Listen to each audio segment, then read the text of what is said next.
And this morning on a group coaching call, I was asked about the Arbonne phrase, make the decision. And would I take a look at that from my perspective and from a law of attraction perspective and talk about make the decision? And what we did seemed like some really good stuff. So I thought I'd share it here in this format so that it's available to all Arbonne people. So here we go. Make the decision. Right? Very common Arbonne phrase, make the decision to go area, make the decision to go region, make the decision to go nation. But what does it really mean to make that decision, and how do you do that? Well, I came up with 7 elements of that. So number 1 is clarity.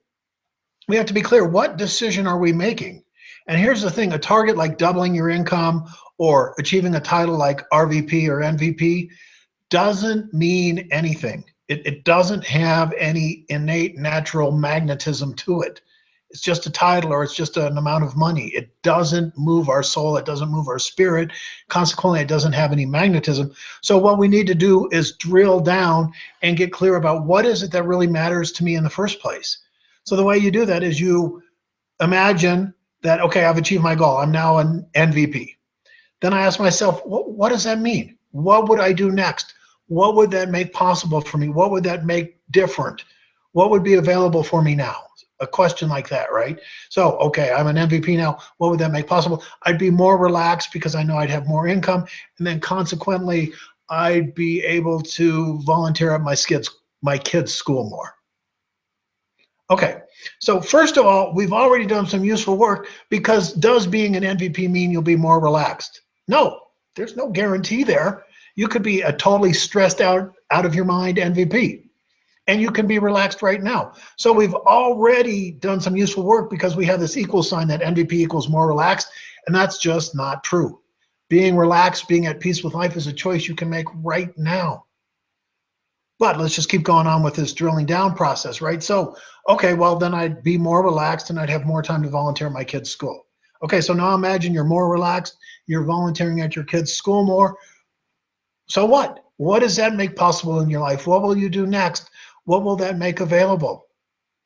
And then volunteering at my kids' school more, what that makes possible is I'll have a stronger connection with my kids. Now, again, do you have to be an RVP to have or an MVP to have a stronger connection with your kids? No, that's something you can have right now. So this clarity helps. But then being an RVP, MVP will help you to do this, right? So now there's more meaning attached to being an RVP, MVP. And then we can even drill down one more layer of that. Okay, well, spending more time with my kids, what's that do for me, right? Well, I get to feel like I'm a great parent. And I really feel like parenting is what I'm supposed to do here on planet Earth, so I'm doing my thing, right? So now you've got a much clearer picture of what matters to me. And it's not going MVP that matters. It's what going MVP can make possible in your life. And that feeling like I'm being a great parent has power, has magnetism to it far more than this label of being an MVP does.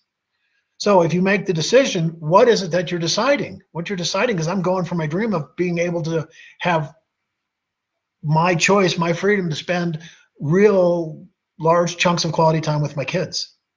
And then MVP becomes a vehicle that allows me to do that. So that changes the whole conversation right there.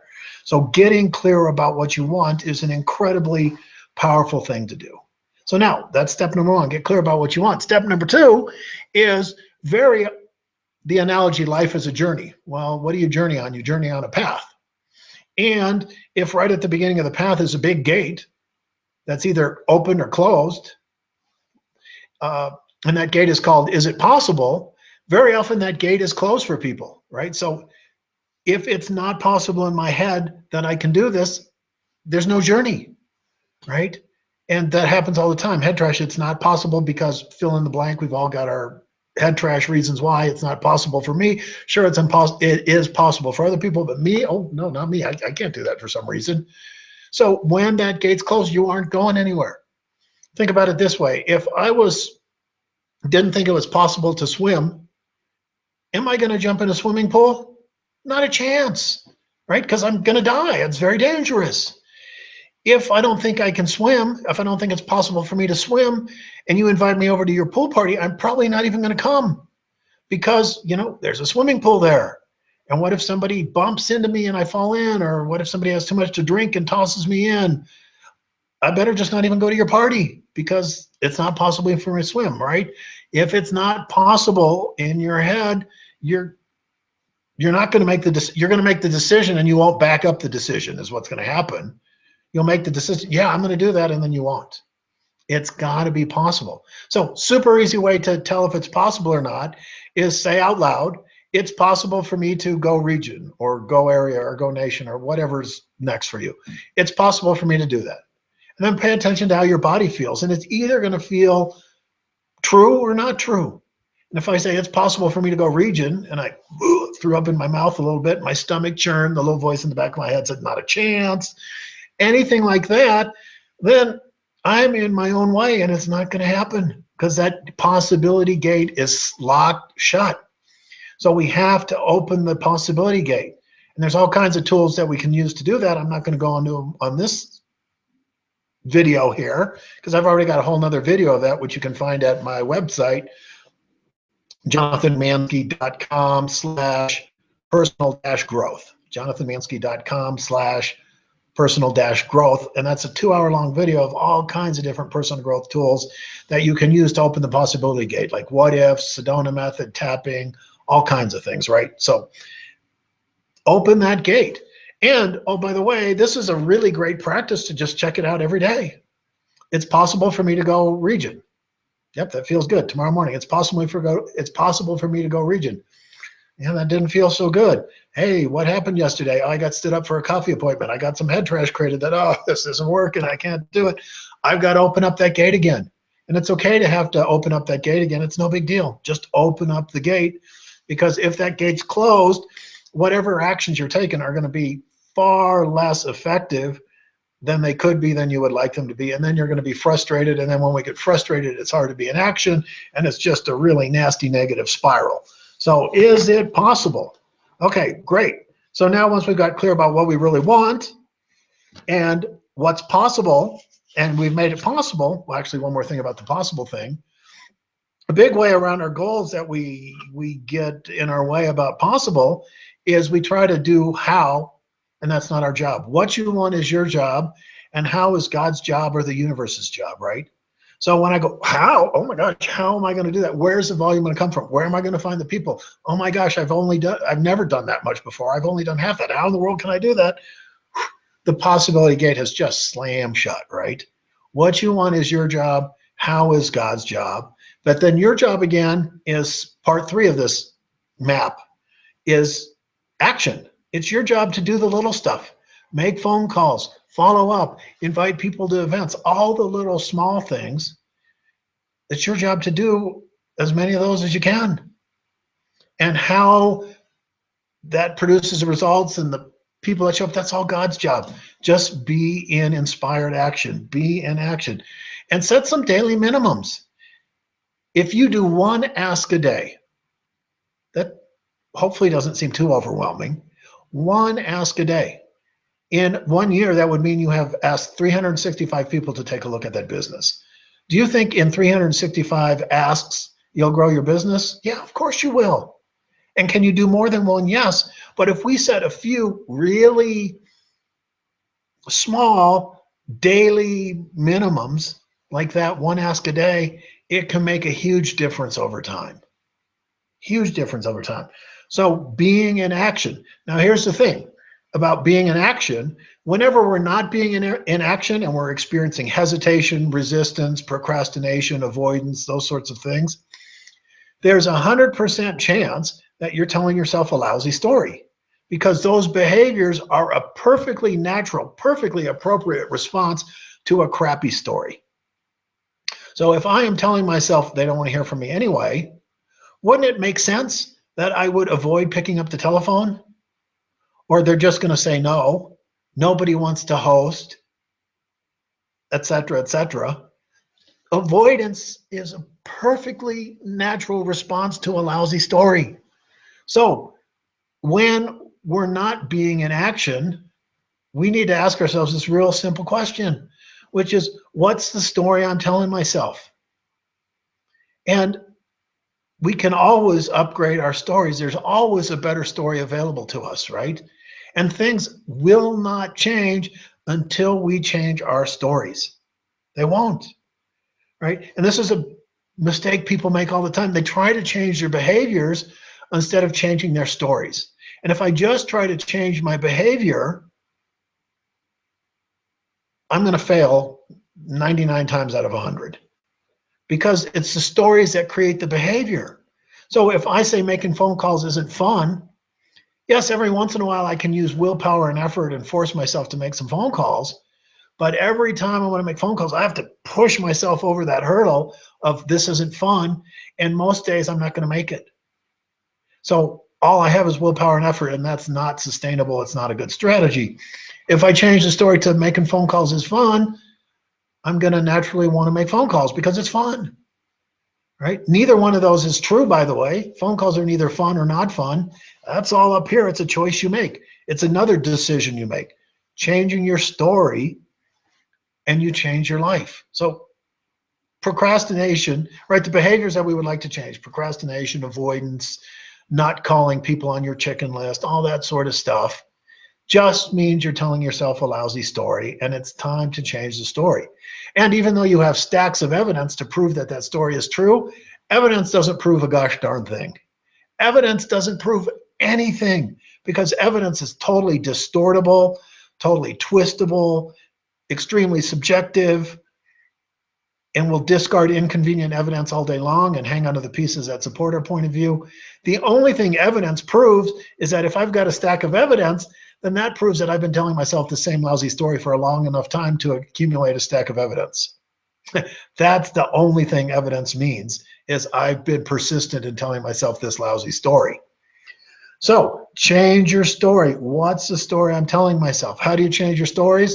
You go to the Personal Growth Gym. That's that video I already mentioned, jonathanmanske.com/personal-growth.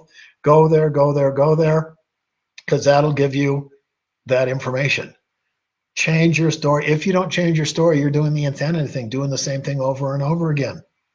Now this action, oh, I've got hesitation, change my story, go to the Personal Growth Gym, that's a thing you're going to repeat over and over and over again, because it's part of being a human being. Our head makes up lousy stories. Somebody stands us up and also we've got a story. Oh, growing this business is hard. And now with my story of growing this business is hard, I'm not going to want to make phone calls. And that can happen in an instant. And we don't do it on purpose. It's just the way our brain works. So whenever there's hesitation, avoidance, procrastination, resistance of any form, check your stories, change your stories, and grow yourself. And as you grow yourself, as your business grows in success, you'll get outside of who you know yourself to be, that comfort zone, that familiar zone. And then resistance is a natural thing there. And so again, it's time to upgrade your story about, hey, I am the kind of person who makes this kind of money. I am a leader, that sort of thing, right? So this is an ongoing process of exploring your head trash and going to the Personal Growth Gym. Okay, so step number 4 is reinforcement. The power of decision. You can decide just once and it will quickly fade. You have to revisit that decision daily, if not multiple times a day. And a really great way to think about this is a campfire, right? A campfire is a wonderful thing. It's got nice ambiance, it's warm, fun place to hang out. If you don't keep throwing logs on the campfire, very soon you don't have a campfire and all that's gone. So that's the same with the decision and our meaning and purpose, which I'll talk more about in a minute. It's like a campfire. You have to continue to feed that. And if you don't, it will fade off into irrelevance or oblivion. And if you do feed it, it'll be there supporting you every day of, yeah, this is what I'm up to. I am in the process of going region. I've decided it's happening. But that can easily fade if we don't reinforce it. So you reinforce it by speaking it out loud and by doing visualization and other law of attraction tools, affirmations, etc., whatever works for you, right? Reinforce it, reinforce it. And step 5, which ties into step 4 here, is emotions, compelling emotional reasons why this is important. Now, this is a very interesting point here that trips people up all the time because we think that we're logical creatures, and we are not. We are not logical. If we were logical, we would all just be wearing really practical, simple clothes that are very durable and last a long time and don't show stains. So there goes 90% of our wardrobes. Boom, gone. We'd all be driving the most reliable, durable car, so there'd only be one car on the market. We wouldn't smoke, we wouldn't drink, we wouldn't eat ice cream. That's all emotions that run everything. Relationships. Sales 101 says people buy emotionally and justify logically, rationalize their purchase later. We're emotional beings. But we can think and we can reason and we do have logic, and we've been called man, the rational animal, and all that sort of stuff. So we think it's our thinking, but it's our feelings. And so with the reinforcement, if I'm sitting here thinking about, okay, I've decided to go region. I've decided, that's it, I'm going to do it. Meanwhile, my feeling is, oh my gosh, there's no way this is going to happen. Oh my gosh, I'm not worthy, I don't deserve it. Ah, help, no way, I quit. Guess what? I am not going region, because that negative feeling is widening the gap between me and what I want rather than shrinking the gap. And that's one of the big problems with affirmations, right? Affirmations are widely taught as a wonderful personal growth tool, and they can be if we pay attention to the feelings. But if I affirm 500 times a day, I am a region, I am a region, I'm a region, and 500 times a day I feel hopelessness and despair, guess what is not happening anytime soon? Me going region. There's no way, because I'm widening the gap, not shrinking it. So we've got to pay attention to those feelings. And so with the reinforcement and throwing logs on the campfire, they have to be full of powerful, positive emotion. They have to be. Otherwise, they don't work, right? So the very first thing we did with the creating clarity and the hypothetical thing we came about quality time with our kids, I've got to feel that open my heart and just be like, oh yeah, that's what I want. Oh, here I am with my kids. And it's what I was put on earth to do. And just feel that so powerfully, right? Move yourself to tears. That's throwing wood on that fire. And while we're here, let's talk about something that's talked about often, which is the big why. And from the get-go, this is inaccurate by the label, big why, because big why makes people think it has to be big. Like I've got to save every orphan, or I have to save every orphan in Africa, and probably also cure cancer too. No, your big why doesn't have to be near that big. So let's get rid of the term big why and replace it with meaningful why or powerful why. And so having a great connection with your kids or more time with your husband can be a big enough why if it's emotionally compelling. And specific visualizations. A friend of mine visualizes him waking up on his condo on Pebble Beach and just walking out and going and playing golf on Pebble Beach. And when he visualizes that, it just fills him with happiness and joy. And obviously, if he's got a condo on Pebble Beach, that means a lot of other stuff has happened, right? And his business is very successful and all of that. But that emotion is so powerful for him that it drives all kinds of things, right? So you've got to get to the powerful, compelling emotional reasons why your decision is important, and feel those feelings as often as you can. Why is this important? Why does this matter? And go a little personal here. My big compelling emotional reason why is I want to stand before my maker and have God say to me, Jonathan, good job, buddy. I gave you these skills and talents. And then I can say, yeah, and look what I did with them. Oh my gosh, I used them to the best of my ability. And God goes, well done, good and faithful servant. That's my big why right there.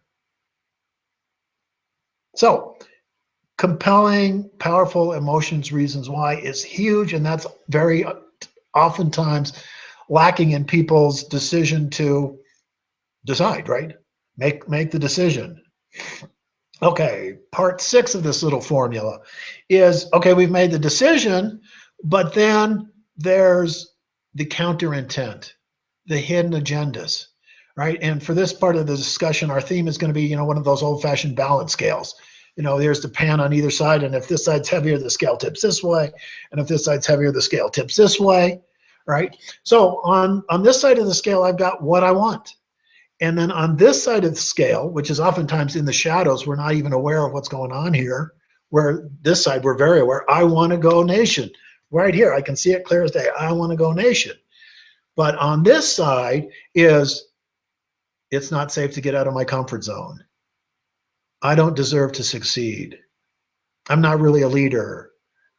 It's not okay to sell. Stuff like that, right? Well, if this side is heavier, the scales are tipped this way, and there is no way I am going nation because the scales are tipped against me. And so when this happens, which happens very often, it's very easy to get frustrated, right? Because here's this agenda that I can see clear as my face. I intend to go nation. I want to go nation.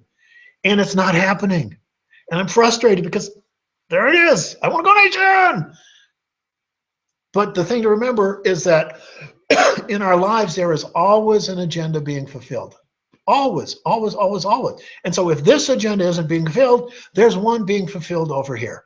And this agenda over here that says, it's not safe to get out of my comfort zone, is being fulfilled spectacularly. So when this happens, again, it's time to go to the personal growth gym. By the way, every day is time to go to the personal growth gym. You want to change your life? Go to the personal growth gym every day. Make it happen. Rain, sunshine. Sun and shine, I think, is the same thing. Make it happen. Go to the personal growth gym. But this is an especially important time to go to the personal growth gym because we need to do something about it, because as long as the scales are like this, nothing's going to change except our frustration levels, and then probably our apathy levels will increase. So we've got to either add weight to this side, which is visualizing and those sort of practices, right? And the compelling emotional reasons why. And then we also need to lighten this side, and that's personal growth work, letting go, Sedona method, tapping, what if statements, etc. Right? And when the scales do this, where it's just 51%, 49%, now something magical has happened and gravity has taken over, and you're now sliding in the direction of what you want. It's now you're going downhill. It's easy. And when it's this way, it's an uphill struggle, right? So light, heavy, add mass to the what you do one side, and decrease mass from the head trash side, the shadow agenda side. But to remember, there's always an agenda being fulfilled. So let go of the limiting agendas. And again, how do you do that? That's that video, but that's the process. And that's the thing you're going to be doing throughout your career. Again, is because we make up head trash. It's part of being a human being. And then step 7 is grace. And this whole thing doesn't work without step 7. Because guess what? You're gonna trip and fall flat on your face. Because you're human. We all do. And if that's a big problem and you have to beat up on yourself, now you're doing double damage. No. If you've tripped and fallen, all you have to do is go, oh, I've fallen. I should probably get up and start again. And we don't have to make a big deal of it, and we don't have to beat ourselves up, right? You're both a mess and a miracle. It's going to happen. So just re-engage now. Oh, I forgot about that. Oh, I haven't thrown any wood on the campfire for a while. Well, guess what? Just throw some on right now, and you're re-engaged. So that's what I got to share about make the decision. Right? Because unless we're backing it up with the kind of stuff we talked about here, it's just empty words. And you've all seen this in your businesses where people say they made the decision, but nothing changes, so clearly they didn't. Probably it's because they didn't know how to back it up. So let's just do a quick recap, and then I'm done. Right? So number one is you got to get really clear. What does it mean? Because it's not about the title. It's about something far deeper, far more meaningful to you. What is that? Step number 2 is it's got to be possible in our head. If it's not possible, nothing's going to happen. So open that gate of possibility. Step 3, there's definitely lots of action that needs to be done. And what you want is your job. How is God's job? And then the small action steps are your job again. So be an inspired action. And if you're having resistance to being in action, you have a lousy story in play. So go to the personal growth gym and destroy that story, destroy that stinking story, and replace it with one that's a heck of a lot better and more useful to you. Reinforce this stuff on a daily basis. The campfire analogy, right? And the best way to reinforce it is compelling emotional reasons, right? Really powerful emotions are gas on the fire. Very, very, very powerful thing. And if we are doing stuff without the emotions, their effectiveness is tiny. So emotions. Then deal with counter intent, hidden agendas, shadow agendas. Set yourself free and have grace for yourself. So make the decision to live the best life you possibly can. Make that decision to work this plan, and then your decision to go region or nation or whatever it is will become true. And if there's anything I can do to support you, don't hesitate to reach out and let me know. All right. Much love, and I'll see you around.